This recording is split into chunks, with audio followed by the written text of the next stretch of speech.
दरअसल आपको बताते चले कि महाराष्ट्र की सरकार में जब से अजीत पवार की एंट्री हुई है तब से लगातार कयास लगा जा रहा है कि अजीत पवार महाराष्ट्र के अगले मुख्यमंत्री होंगे और एकनाथ शिंदे की कुर्सी खतरे में है।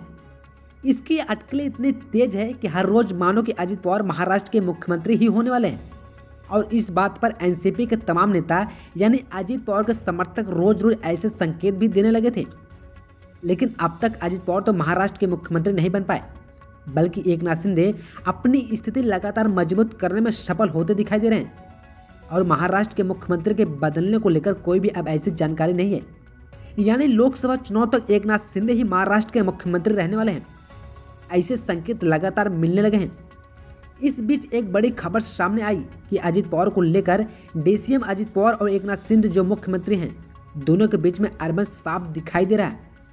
वह इसलिए सामने आई, इस बार गणपति उत्सव महाराष्ट्र में बड़ी धूमधाम से मनाया गया और एकनाथ शिंदे अपने सरकारी बंगले वर्कशॉप पर गणपति बप्पा को 10 दिनों तक स्थापना की। और इस गणपति बप्पा के आशीर्वाद लेने के लिए भारी संख्या में महाराष्ट्र के मंत्री, यहाँ तक कि उप मुख्यमंत्री और भाजपा नेता देवेंद्र फडणवीस के साथ ही बड़े उद्योगपति मुकेश अंबानी, अभिनेता आमिर खान सहित तमाम उद्योग जगत से लेकर एकनाथ शिंदे के बंगला वर्कशॉप पर हाजिरी लगाई। लेकिन अगर कोई गैर हाजिर रहा तो वह रहे अजीत पवार।